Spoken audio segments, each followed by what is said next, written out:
Hello everyone, how are you? Thank you for weathering this weather, literally. My name is Treasure Board. I'm the producer here at Arts Education at NJPAC.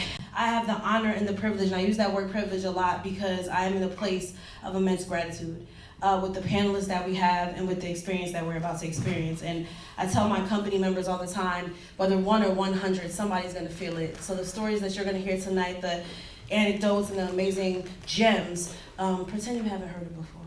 How y'all doing? All right. I'm Lyle, I'm an artist, educator, and I'm your moderator for tonight. I'm the MC. Right here, this is the ism we got behind the wheels of story. And the theme today is creators, right? Fresh, fly, 50 years of hip hop. We're celebrating. And we have some distinguished panelists coming up that we're gonna share some ideas, we're gonna talk, express ourselves, and then we'll take questions, okay? You guys ready? Yeah. All right, coming up first, right here, we're gonna have Sarita Oglesby. Our strategist extraordinaire. Second, coming up, we have Michelle McPhee. Ladies and gentlemen, straight out of Philly. Right, Sarita, she's a Jersey representative. Jersey City, Illtown. No, Chilltown. Chilltown, excuse me. All right. We have from Philadelphia, right, Michelle. And then third, we have Raquel Bruno. Come on in. Writer, producer, who's worked with some of your favorites. All right, and we'll get this started. All right. Let's start. First off, good evening, ladies. Hello. Let's just give a quick who you are, where you come from, and the why behind what you do. We'll start over here and then bring it this way. No pressure. All right. I'm Raquel Bruno. I am a talent producer, talent executive. I've spent 18 years or more at MTV. I have my own company now called Drive Entertainment. I am usually the one behind the scenes putting talent on a stage, putting them to either perform, to walk a carpet, to produce a show, all of those things. And you see talent showing up, musician, actor, what have you, it's usually someone like myself that gets them to the Greek, literally. I'm also a DJ, so shout out to our DJ. I'm a vinyl DJ. I have some Twitch friends here in the audience, and I just love music. I'm a jazz musician's daughter. So I do what I do because I feel that underserved voices need to be heard and often, and creatives that live in today's society, we need to keep music and arts in the schools, so that's why I do what I do. All right. I'm Michelle Bird McPhee, founder and director of Ladies of Hip Hop. I'm a dancer, choreographer, mother, wife. But I'm one of those weird artists that also is an administrator, so I have a background in arts admin that kind of led me to another path of production. And so I've worked at places like Brooklyn Academy of Music and Seth Meyers, Late Night with Seth Meyers. And so I have these like kind of weird experiences bouncing all over the map, and have had the pleasure of like being in the same space and room with people who are representing all different parts of the industry and the arts. And so, yeah, I'm just happy to be here and happy to share stories, and hopefully you'll, have some questions for us, and we'll have a great night hanging out. All right. Hello everybody, I am Sarita Oglesby. I am a Jersey City native. I also lived in the Bricks for a while as well. I'm a communications and marketing executive. I have been in the profession for over 18 years. Some of my clients included Joe Budden, Fat Joe, Busta Rhymes, Swizz Beatz, Monster Cable, to Oprah Winfrey Network, and the Academy Award winning film Moonlight, which changed my life. I currently also work in film, television, philanthropy, music, and entertainment, and I do so because, to their point, storytelling is very important, but controlling your narrative is equally as important. And so when you tell your stories, there's nobody else that can tell your truth better than you, right? And so the experiences that we have, especially as people of color, are what inspires me in being able to translate those to the communities that we are in. And that's what I do. All right.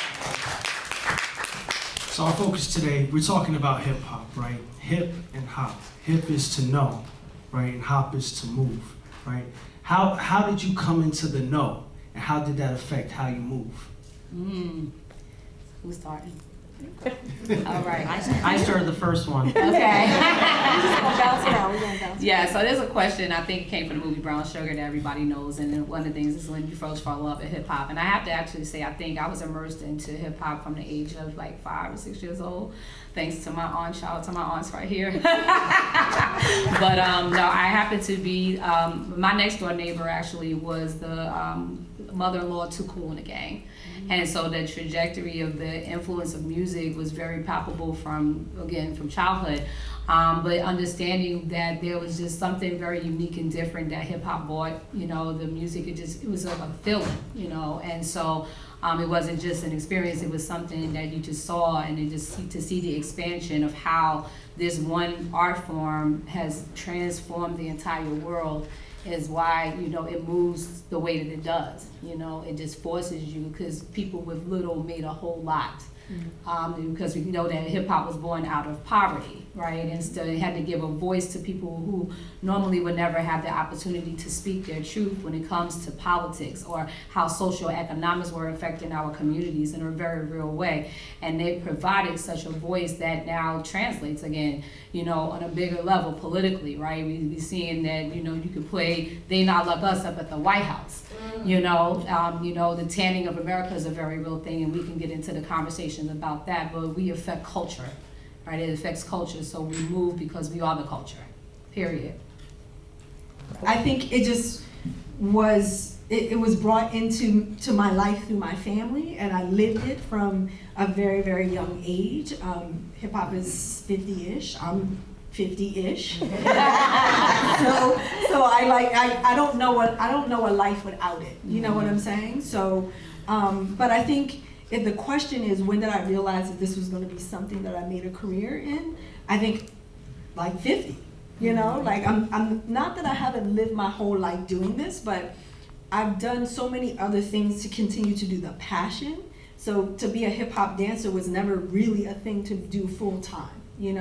And so I think I stopped working for other people and allowing my talent to support other people's work at 49. I was just like, this is it. Like, I think if you love something and if you're touched by something, no matter what, you'll find a way to do it, because I've been doing it for 30 years. Like, next month is the 20-year anniversary of Ladies in Hip Hop. So I still, even when I was working a full-time job, was still producing my festival, so it's always been a part of my life, and it's, I think, been my lifeline. But to do it full-time, I've just started doing it full-time.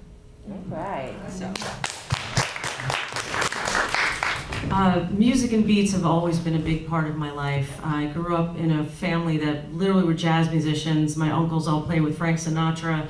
And I went to school at PS 33 in Manhattan, lived in Jersey, but I was commuting. And I learned the beats from the street. I was watching kids dancing on the streets. I was mesmerized by Grandmaster Flash. That's why I started DJing at a very young, early age. I was a club kid at 14. Sorry, Mom. I grew up with Sugar Hill Gang recording next town over in Englewood, and I was obsessed with them. Music and hip hop has been a big part of my life for a very long time, and there's so many elements of music that came in through my life. My parents have been recording musicians and were struggling musicians, but also had every type of musician coming through our house and supporting that, but also being able to be a kid going to PS 33, being able to be a club kid going and seeing, and being able, living in the city early on and being around the corner from Paradise Garage and house music and all the stuff that I loved. I knew I worked at Nickelodeon, launched TV Land, but music was always in my heart and beating, and I said, I have to get over the place that I need to be around musicians. So I would say I've been booking hip hop artists and musicians since '99. I've worked on Soul Train Awards. I've been a part of American Black Film Festival, where I got to meet Wanda, who's here somewhere, who is an icon to me. And I just worked with some of the best of the best. I got to work at Wendy Williams. I got to bring some amazing hip hop folks through there. Being able to give a voice and a platform to musicians that sometimes get overlooked is a big part of why I do what I do. And I'm always going to be doing that. Thanks for sharing. Being women in an industry that's often male dominated, what misconceptions through your experience have been reversed or altered based on the wool being pulled back, having time in and experience in the industry? I always aim to have a very safe space, especially for my female performers. There have been times where dancers, there wasn't an area for both male and female dancers, and it was expected, let's just put them in one room. I said, hell no, over my dead body. People need to feel space in order to create and be in a creative setting, and that takes a lot of work behind the scenes. There's also, and Sarita I know will speak to this, about how you authentically show up to things, but also there's a lot behind it, and not everybody is able to step into their authentic voice. And right now, unfortunately, there is a war on women in this country. Women are not paid equal to men. Yeah. We are still fighting for the parity is terrible. I'm in the Producers Guild. There's not enough women producers, there's not enough women directors. And unfortunately, we know his demise happened, but it opened up an opportunity for our film and Hidden Figures. And so what movie that was only supposed to be in 2 theaters in New York City and in Los Angeles became a nationwide phenomenon. And so I always tell people, when you stepped into the moonlight, it was a lot of work that was put behind the scenes to make that movie what it is. And so that was, to see it win an Academy Award was hugely like something that changed my life. It really did change my life. It made it really important, again, to tell our stories, but most importantly, to give people an opportunity. Because oftentimes we are very landlocked on experiences. We don't always see like the layered details of people's lives, but now it's now open for conversation. There's a new landscape that's open, a new genre that's open, and people are now more open-minded as a result. All right.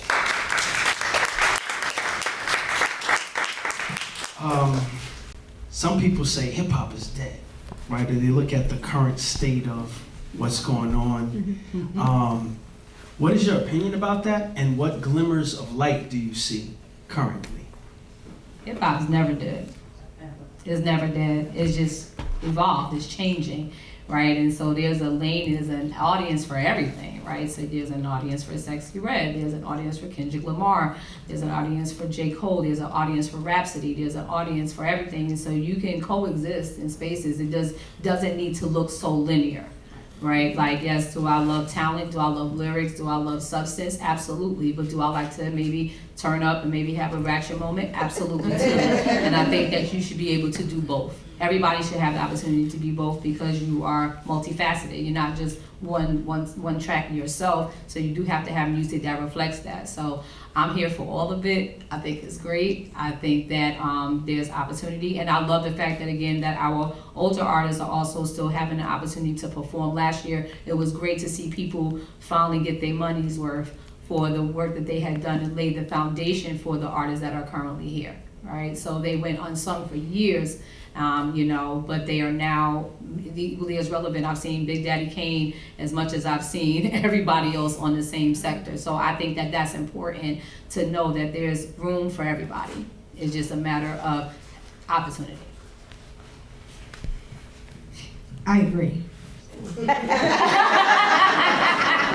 I mean, hip hop's been dead for 50 years. Supposedly, right? Like, it wasn't supposed to be here. So I think it's like anything else. There's ebb and flow, right?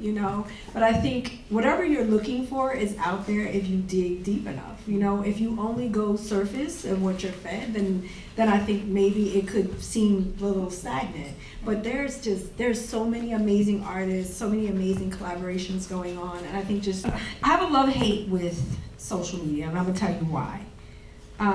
Because dance in general, of all the art forms, we don't have an agency that represents us, so we don't have a union, right? Mm-hmm. There's a union for vocalists, for dancers, for actors, but not for dancers, for actors, for singers, for like theater performers, everyone else, people who are behind the scenes, you know, the camera people, everybody.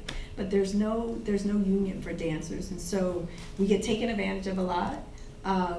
There is very often no system in terms of like getting booked. So right now, it's great because social media connects people, and it's an accessible forum for people in marginalized communities. How easy is it for them to film a dance that they're doing and share it on the internet? But what often happens is some dancer that is outside of that community, whether they're black or white, often white, will co-opt that, put it on their social media, and be the people who make money from it, right? And then those young people are never even heard of or credited for it. And it's been written up in, you know, New York Times, all that. We know, I can't remember right now because, you know, I'm a little old, but I can't remember that TikTok dance that ended up, you know, they did end up giving that young black dancer credit, but to further, like, our careers sometimes are determined by that. We have dancers who are getting booked, they call them TikTok dancers, who are getting booked straight from Instagram or straight from TikTok because they were able to mimic something, but they haven't spent their lives, you know, invested in these crafts, and nor do they know anything about this culture or dance, right? And so for me, it has become a place of erasure for us, especially black women. We are often the creators of stuff and rarely get the credit or the money. Being your authentic selves from here, from observing what I know of you, has gotten you far.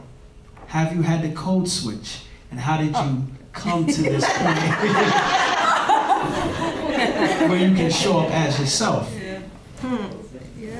You have to find a woman who do both, right? Yes, code switching is, I mean, it's a very real thing. And especially being a woman of color. Being a woman, period, but particularly a woman of color, because we deal with microaggressions in a very real way that doesn't show up the same for some of our white counterparts, right? So I'm glad that we have advocates like Raquel who can sense the tone and the shifts in certain conversations. And sometimes you do have to slide your credentials across the table a little differently, that I am just the same as you. So yeah, code switching is a very real thing for people of color. I know, like I said, we go through this all the time, but sometimes you have to prove that you're equally as educated or knowledgeable or resourceful, just as, like I said, our Caucasian counterparts. But, you know, it's not something I enjoy doing, right? I don't think any of us really enjoy it, but it has become normalized. It's part of our societal response. So there's the answer to that. Don't point at me. So yes, and even more so, less because I'm a black woman, or yes and, but also being a dancer and being a hip hop dancer, right? Because we used to have to whisper that. They're like, "Oh, you're a dancer, you're a ballerina." Yeah. Like, I'm a hip hop dancer, and they'd be like, "What is that? What do you do?" Right, did you say ballet? Right. You know, ballet, so I'm like, you know, then I dance. gotta justify, like, well, this is a real thing, there is training, it's just not in a studio, you know? And so in those ways, and it's interesting to see it now that, you know, because hip hop culture is global, and as you said earlier, it runs and moves everything. It is the culture now, it's popular culture.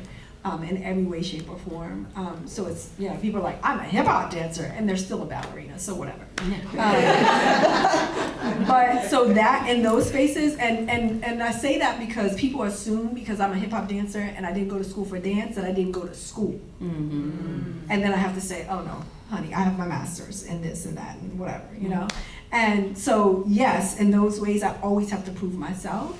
And then, of course, you know, being in spaces, like, I was one of 2 black people who worked on Late Night with Seth Meyers, black women, and the other one was Amber Ruffin. So, you know, we would go in the kitchen, and because she's a comedian, she'd be like, oh God, we're both in here together. You know, everything's gonna stop. I mean, it was, you know, but I'm not saying that it was I really loved working there, and I would say as a boss, and Seth Meyers was a great person. There's a lot of women that worked on his show and do work on his show, but I was very aware that I was a black woman in that space, and I definitely had to code switch. You know, like I'd be like, oh, how's the weekend? And then if I see my girlfriend, I'd be like, hey, girl, you know. It's just different. It's what it is, you know. So For a long time, I just tried to be invisible,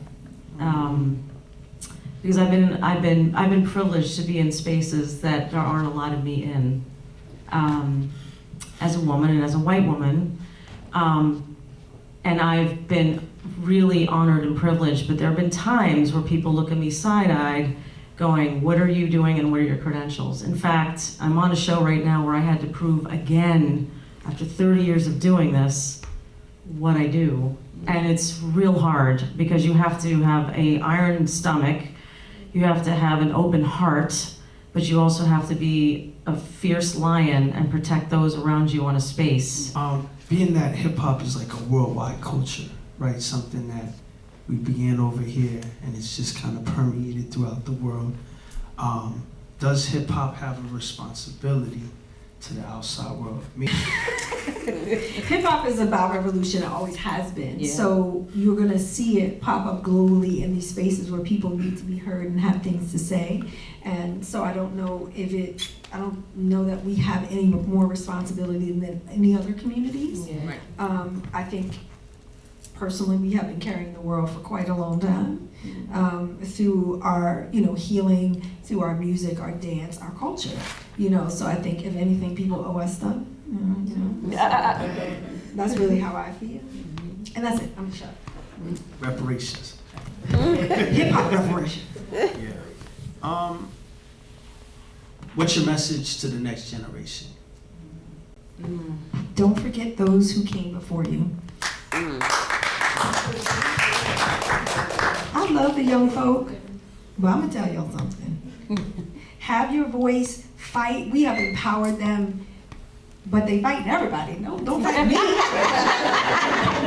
I opened the door, you know? I mean, I have this conversation a lot with artists who are, you know, like 40 and above about, you know, this newer generation because, you know, for us, you know, I have waited all my life to be able to dance on the Guggenheim stage, to be able to dance on the Ailey stage. And this is how they're starting, 16, 17. I have somebody 12 who has performed with us, you know, and is traveling with us, going around the world. And so they don't know anything different.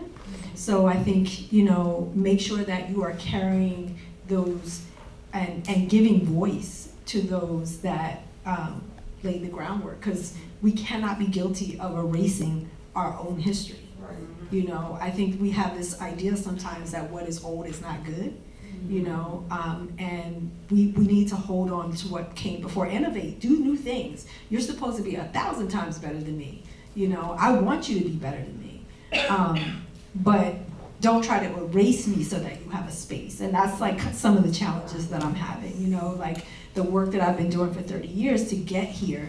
Now you tomorrow want to be the person with their company doing their choreography and everything, and this is the first time you've, you know, even experienced this, you know. So yeah, just take those with you and make space. What do you want your legacy to be when it's all said and done? I know it's a loaded question. Yeah, but very loaded. Very loaded, but we're getting there.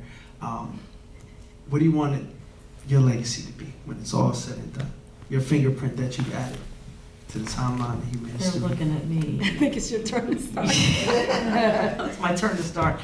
That I made an impact, that I was able to help people, that I was able to help creatives, that I was able to help the next generation.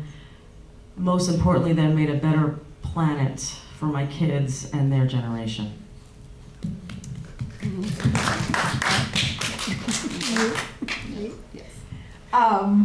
I mean, yes. I think, you know, what I've always said, I didn't know that Lazy Hip Hop would be around 20 years later. I didn't know I would be traveling the world. I've done Lazy Hip Hop in China, Vienna, just recently in New Zealand, Toronto. And, you know, I think I've already done so much or even more than I ever thought. And so if I think about like, what do I want to leave? I just want to make sure that the work that I have done has moved women along in the culture, really. That's it, like that's all I can ask for. For me, I just want to make sure my life was not in vain. None of it. I used every ounce of talent that God gave me. That, you know, I used every resource that I was made available to, that I was given all the tools, but most importantly, that, you know, my impact was felt, right? That I left people better than I found them. Because when you're a publicist, I'm almost like a therapist. I am a strategist, you know, I'm a manager. I do it all sometimes, but babysitter. You know, so, but I think that, you know, part of it is recognizing the dream that nobody often sees, right? That you see something that no one else sees, and you have to see it through, right? So it's like, okay, like from the inception of something, like I have to believe in it from day one. And so, you know, I'm thrilled when I see clients go on and really do really well with their lives overall. I think that it's important that I was a part of that narrative and a part of that story. But that's most important, is that we're interconnected. If we haven't learned anything from the COVID situation, is that our lives are interconnected. And that, you know, we need connection, and that we're here for that. So our purpose is beyond just our job title, is beyond, you know, what we do in terms of a skill set, but most importantly, like, that I help someone's dreams come true. That every day that I wake up, it's their dream. So not only is it my dream, but it's theirs too, because I don't want to be famous. I want to be paid. Well, very well. Well, my money. Truth. Where y'all see hip hop at when it was get to be 100 years old? Ooh. As far as the treatment of the artists, you think it get better for the artists or worse? I think it's going to be more better for artists, because they'll definitely recognize their worth now. The long gone are the deals that are just these like typical industry deals that they took, and they're making pennies on a record. They're making dollars on a record now. They're sourcing their own touring. There's going to be new touring companies that are there, so it's not just going to be a monopoly. You know, where you have to thing, and that you can coexist and be able to be entrepreneurial and really be empowered. So we've seen that shift over the last 20 years, especially. So streaming industry has boomed. Every other industry has boomed as a result. So I think that it's just going to continue to get even more empowered and more wealthy driven. But also, again, we just have to worry about the integrity of the music not being lost as a result of that. So we have to always keep the artistic form as relevant as we do right now. I think it's going to be. No, they don't. Oh, did you tell me turn me off? Y'all trying to tell me something? Turn it on. I think, you know, if you look at right now what's happening with the 50-year anniversary, they are like running to make documentaries, right? Or have been. They're still happening with breaking going to the Olympics, which breaking is the original hip hop dance, right? I think for me, like I think it's just going to change the world. It's going to be like the ballet of the world, you know. I'm watching, you know, I'm on all of these like higher education like job websites, and every week there's a new job for a hip hop teacher, you know. So whether it's adjunct, we have right now that I know of in the U.S. In dance, there's lots of tenured hip hop professors, but it's usually in like African American studies or something like that. But in dance, we have 2 tenured hip hop dance professors, both on the East Coast. We have a bunch that are associate professors, so that just means like number one, the college can't get rid of them. They're in a certain income bracket, you know. Like I think there's a lot of growth in even that way. There's a lot more books and information being written. So I can't imagine what it's going to be in 50 years, other than we're going to kind of, ballet's going to be the subculture. Okay, with hip hop evolving and the genre constantly changing, what advice do you give to your artists or your clients outside of the music, when the music's consistently changing? And I'm saying, like, the new rappers come out, you have an artist who's been singing for 15 or 20 years. What advice do you give them to stay relevant? What do you Collaborate Oh. and embrace, and because they're here. not going anywhere, right? So, you know, let's figure out how to make moves together. Let's make some money together. Let's figure it out. How do we create some content together? How do we make this more magnified, right? Because the audiences can come together, and especially from different age groups, you know, again, it's possible. Anything is really possible, right? So there's obviously commonality and there's respect that can be garnered on both sides. Adaptability. Yeah. There's a lot of artists, older artists, that are not willing to adapt, and music industry folks that weren't willing to move with the times, and they're fossils. They're not around. It's those that are willing to be innovative, collaborative, educate themselves on what's coming, but also staying the course and true to their own voice, but also being able to be open to collaborating and creating something new. You know, I love the fact that, you know, someone like Tony Bennett was just like, well, all right, bring on Lady Gaga, bring on this person, and he's remained relevant. And there's a lot of folks that still do that, and I think it's important that they adapt to the changes. Otherwise, they're just gonna be forgotten, and that's the sad part of it. So you always have to adapt. And I can use that same analogy for dance. Mikhail Baryshnikov, a very famous Russian ballerina, has done a lot of work with this one dancer who's a flexor. And, you know, so I think, yes, that those dances can continue to exist if they collaborate. But I think what's exciting, especially about hip hop dance in particular, like these dances are being made up on the street corner every weekend, right? And so like it's forever changing. I think that's what's also hard about like, how do I copyright something, because, you know, like a kid did that a week ago and now it's old news, you know? And so I think unlike other art forms that it's like you study the same thing that has been done for 300 years, you have to know what's new. You have to know what's going on, you know? You kind of got, and which makes you be engaged, right? And be in community. You gotta go to the block to see what these new kids are doing in Harlem. You know, Light Feet kind of just took the dance by storm, you know? And there's all these little kids in Harlem, and like they are like all the dancers for all of the New York dance teams and things like that. And they are just like right now at this point, one of the most innovative dancers that are part of street dance. I would say street dance because they also are like, we ain't hip hop, that's the old stuff, we the new stuff. So, which is fine, you know, y'all, I mean, we're doing the same thing, it's just like y'all flipping your hat or whatever now, but you know, we need to also let them have that space to innovate, but we have to go there, we have to support them and work with them and collaborate and create with them. I would like to ask, what do you see yourselves doing in the future? Because I've been a publicist, and I'm not anymore. And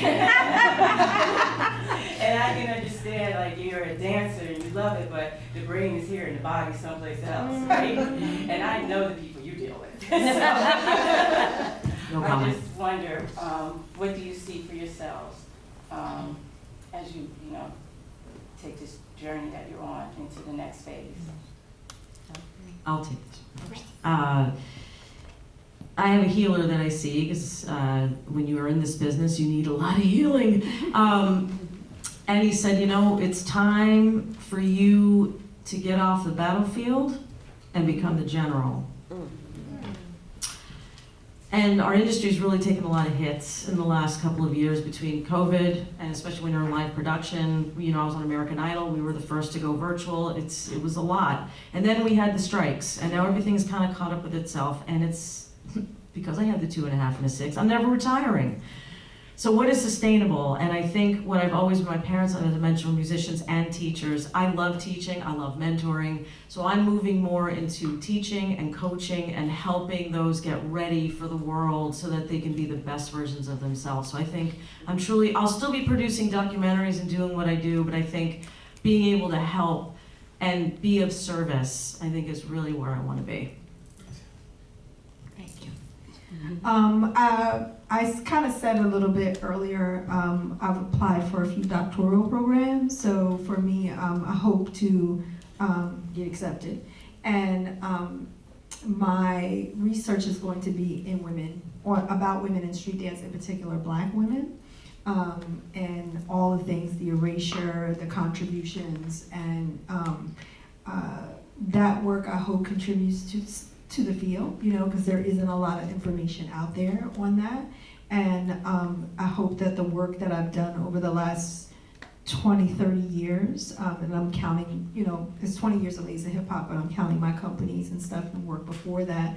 I'm working with the New York Public Library Archives to put that stuff in the archives because I didn't have anyone to look at, you know. So again, you know, just trying to contribute and leave something there for people to research and have as an example and know what we contributed.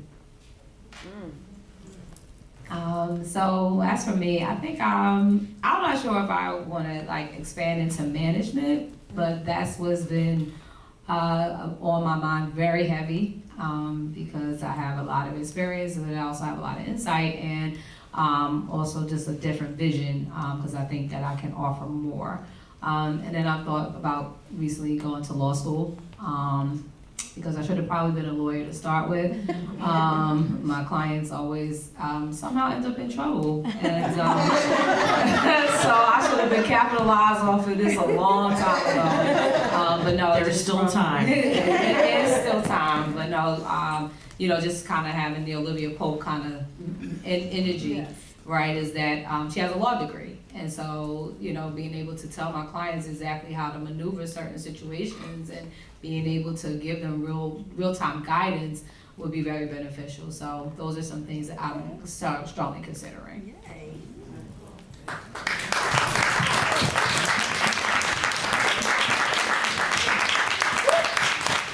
One more round of applause for Pamela. Sarita Oglesby. Michelle McPhee. And Raquel Bruno. Give it up for yourselves as well for coming out tonight. It's raining. It's all raining.